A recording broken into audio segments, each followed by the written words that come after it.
Hey everyone, welcome back to another video. So it's game week 6 team selection video. In today's video, I'll be going over my deadline decisions, my benching dilemmas, and if I'm going to use the triple captain on Haaland or not. If you're new around here, hit subscribe. I'll be doing plenty more fantasy content over the season.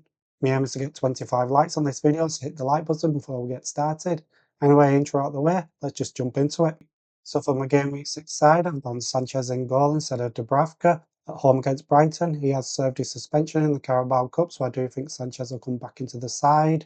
I think Dubravka away against Man City, I don't really want to start him that game, so I think Sanchez has got a chance to start this one. In game week 7, he could potentially be bench Sanchez and Dubravka start because Sanchez is at home against Liverpool, but for game week 6, I'm going to pick Sanchez as goalkeeper. Just before I do continue with my squad, I have used my 2 free transfers already this game week. I've got 2.6 million in the bank and I'm ranked around 2 million, which isn't the greatest, but we'll see how I get on next game week.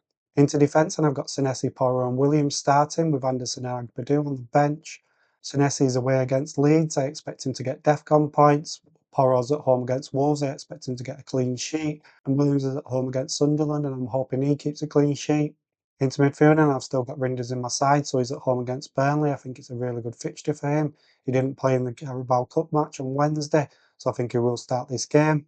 Then yes, I've still got Rodgers in my side. He's at home against Fulham. He's at home against Burnley in game week 7. So I am going to keep him until the game week 8, and then I potentially will sell him. I know it is a bit crazy to keep him, and I really should have probably sold him by now. I'm hoping my patience pays off and he gets some good attacking returns in the next 2 game weeks. Then we've got another Bournemouth player in Semenyo. He's away against Leeds as well. I think he could easily get another attacking return, potentially some DEFCON points. Same with Bruno Fernandes, he could get an attacking return and DEFCON points. He's away against Brentford, and Brentford haven't looked the greatest defensively this season. With Thomas Frank leaving and a lot of key players leaving Brentford's side, I think they are looking a little bit weaker. So I can see Bruno Fernandes getting a goal or an assist in this game. And then second on my bench is King. He'll probably stay on my bench pretty much every game week at 4.5 million. I brought him in for Salah just so I could fund another move. And the other transfer that I did, I sold Gooey and I brought Haaland in. He's at home against Burnley this game week, and the other 2 fixtures just after this are really good, so I think Haaland is essentially in your side. Then we've got João Pedro, and he's at home against Brighton. He's playing his old side, so hopefully he gets a goal or an assist in this game. A lot of players score against their old side, and I'm hoping João Pedro does that against Brighton this game week. And then the last player in the team, I've got another Aston Villa player. I know I should have probably sold him as well as Rodgers, but I'm hoping they will repay me in the next 2 game weeks, at home against Fulham and home against Burnley. I think they could both potentially get some attacking returns. If they don't, they're definitely getting sold in game week 8. Get in the comment section if you think I'm being a fool keeping them. Should I really have sold them? So then it's on to captaincy, and I think it's a no-brainer. Haaland captain with him in my side. And then I think I'll be vice captain in Rinders. He got rested in the Carabao Cup, so I think he will start. If Aston Villa was in a bit of form, I probably would have thought about my Aston Villa assets and putting them as vice captain. I'm not thinking about that until they prove that they can get some goals and assists. So a lot of managers have activated the wildcard in game week 6, and I don't think that's a bad idea. When you look at my starting 11 for this game week, I don't think it's that bad with 2 transfers.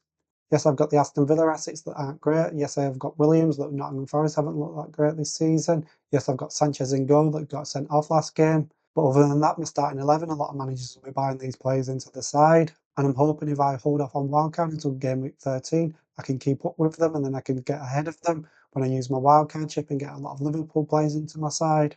I think the transfers that I make over the next few game weeks, I can get the same side as them. And then I'll have a lot more information to who I should be wildcarding into, because there is a massive swing in game week 13, and I think a lot of managers won't have them players. I did sell Geary instead of Watkins because I thought I'd use that Chelsea spot on Palmer in the next few game weeks, but Palmer might not be fit, so that could be a mistake. This is why you sometimes don't use your transfers early, because right now if I had the 2 transfers, I'd probably sell Watkins instead and get Haaland, and then upgrade King into somebody else that I could actually use.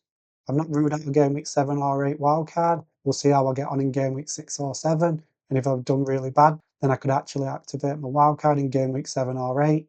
I'm not against that. We'll see how I get on in the next 2 game weeks and if I feel like I need it. So watch this space and see how I get on. Maybe I deactivate my wildcard in the next few game weeks and you're all saying you should have done it earlier. If one of my players doesn't start for whatever reason, I've got Anderson on the bench away against Aston Villa. Aston Villa haven't been scoring goals, so maybe he does keep a clean sheet and get some DEFCON points, so I'm not against that.